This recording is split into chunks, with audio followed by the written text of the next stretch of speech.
as per Article 145. So following that, we followed the whole procedure. In fact, public participation is not a necessity if you look at if you look at the process of impeachment as enshrined in Article 145. But we took a cautionary measure because courts have ruled in that favor that whenever you are taking such a big issue, you need to get what the public are saying. So it was just a cautionary measure, and I know somebody. So was this particular cautionary measure, quote unquote, would it be taken into consideration at the end of the day? Or you see, an impeachment process is like a quasi-judicial system. You know, you cannot say that if I accuse you that you have stolen a chicken, I cannot go to public participation to ask people whether they believe you have actually stolen a chicken. It is a factual, evidential process that we are supposed to give evidence that shows actually on this date, on this time, through the CCTV or through evidential or through witnesses, you actually stole a chicken. So looking at it critically, there's no need of public participation.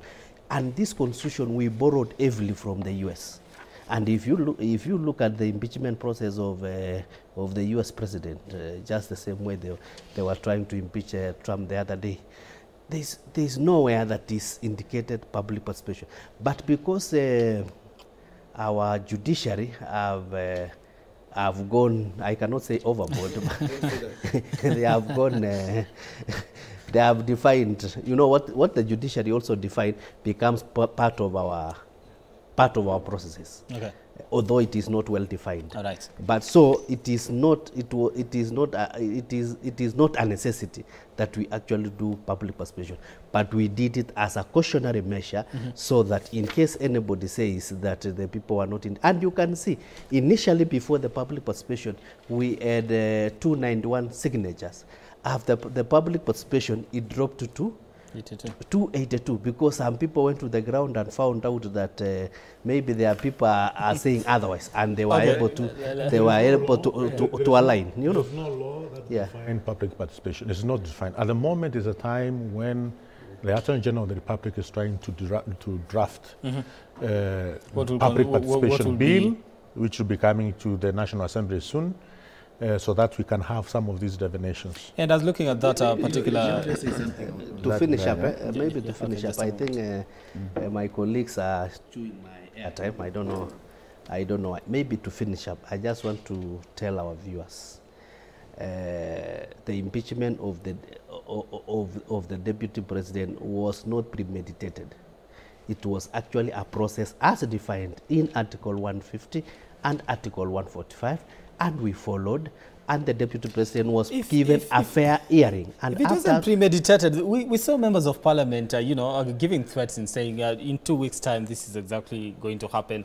The deputy speaker actually saying, I'm going to be leading this particular motion, and I can assure you that you're not going to be deputy president. So there's some of the utterances from the members of the House that come, you know, we are all politicians. Seem like they cemented this particular process. There is the freedom of speech, freedom of expression, and we are all politicians. Okay, so freedom of speech, freedom of expression by the deputy president doesn't get that as a defense. The process is not defined outside there. The process is defined as per Article 150 and Article 145. You know, let me tell you, the most important reason as to why the courts are adamant on public participation is because laws are not made for animals. They're made for human beings, right? So the public has to have a say as to how laws are being made. That is why even when you look at county governments, if, for example, a county government is passing, for example, its revenue bill, and some people, because I'm vast in the area because that's what I practice. If someone feels that this bill was passed into a law, but we were not involved, when they go to court, the court, of course, will turn the same void. So that is the importance of public participation. Now, the reason why I insist and I tell you that I know he's heading to court, because I have been here before. I was part and parcel of the team that assisted matters of Huduma number.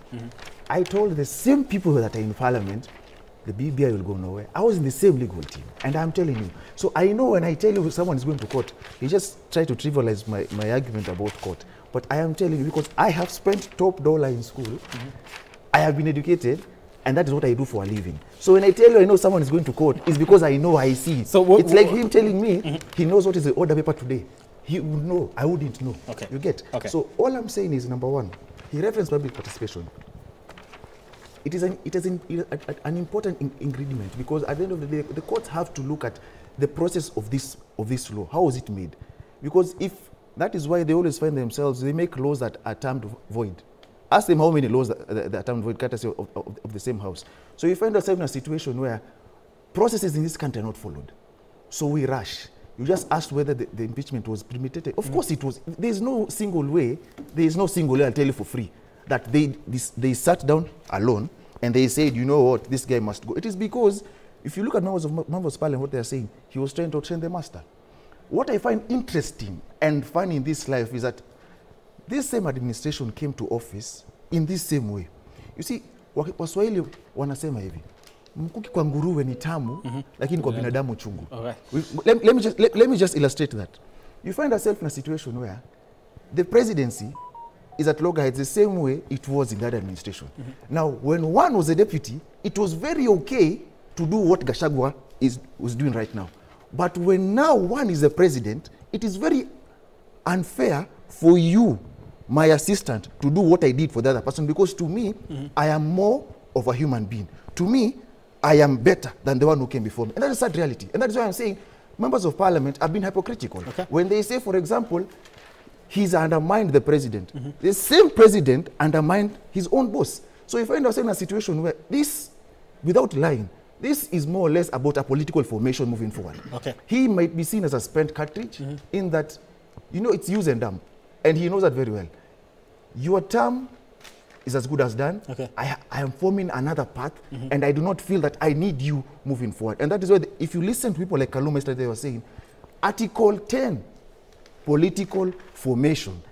They just referenced Article 10 today morning. So that tells you this is more or less on the political side. Okay. Yes, it is true. It is a quasi-judicial process, and Senate will look at the merits of that impeachment. But at the end of the day, do not forget that the impeachment as it is political, and he is a spent cartridge. So it's more or less about galvanizing for the future. Remember, we have an AU election to come, which will bring about new formulations. And if the submissions from those who were in parliament yesterday are anything to go by, it tells you about the so-called Article 10 political formation they're talking about. And there is nothing wrong about forming a political formation, but be truthful to yourself, be honest and admit that, you know what, we are moving to a certain direction, you do not fit this path. So, my friend, asanti kwa pale tumefika, go left, and we move forward. No, noted.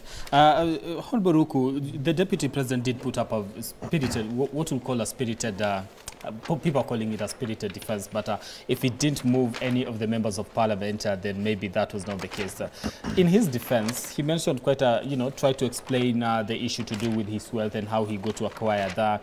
And that is one of the issues that actually got to, be tabled in the House when, from what you've been able to mention in terms of disinheriting. Yet there was a will that was left by his late brother, trying to detail on how that money is and how that wealth is actually going to be spent. And I noticed the House spent quite a little bit of time on the issue of this particular wealth.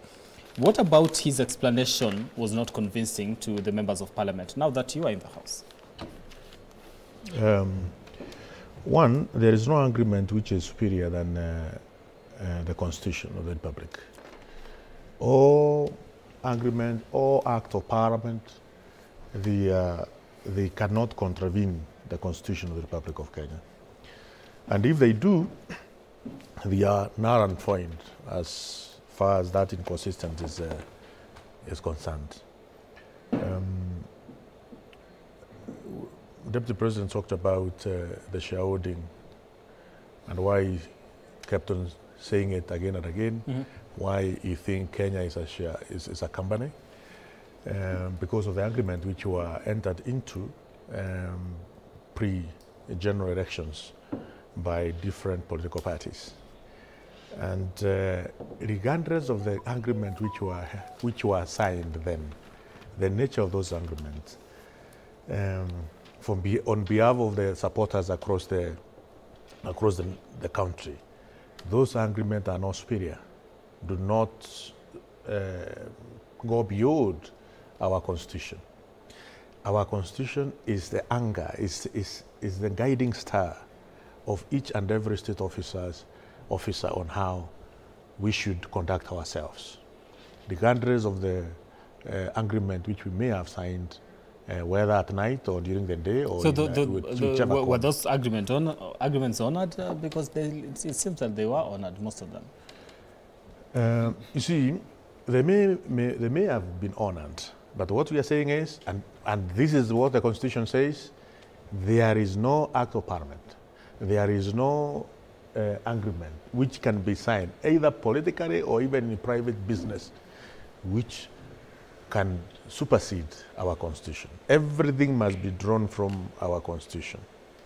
So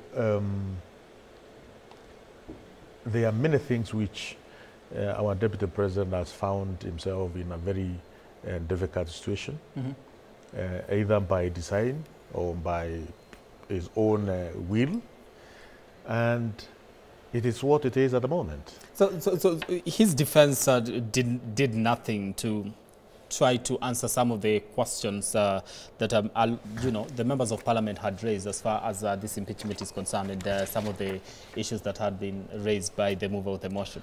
You know, if you look at what he was accused of, or what is accused of, gross violation of Article 10. Okay.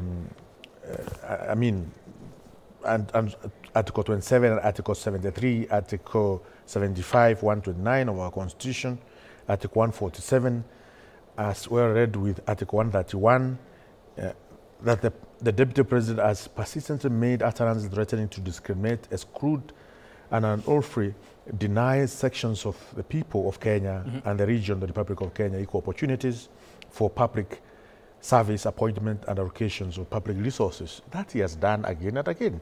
Number two, violation of Article 147, 152 of the Constitution by undermining the President and the Cabinet and the effective discharge of the national government executive mandate, that the Deputy President has made unilateral public statements inconsistent with the policy position collectively adopted by the government and conducted by the President. You know, there are all these counts, 11 counts, which as members of parliament, we found that each and every count the Deputy President as a case to answer. Okay. We have to be truthful to the Constitution. All right.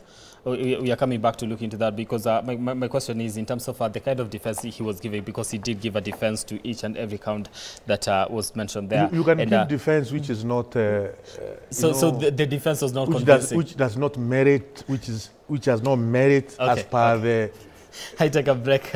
Accusations. Let me take a break. When we come back, then we continue with this. I'm taking a break here on New Dawn. Of course, continue engaging us on our socials. This is New Dawn, of course.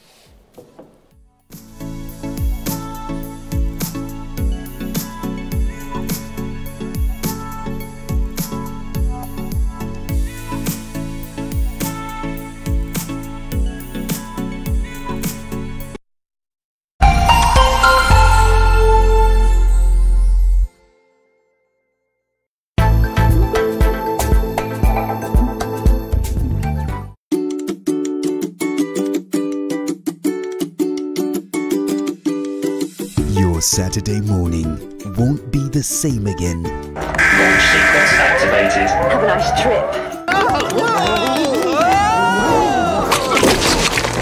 Oh yes! As K24 TV brings you Akili and me. Yay! Ubongo Kids, Next Generation, My World Kitchen, Model Earth, and MI High on Kids Zone. From 7 a.m. to 11 a.m.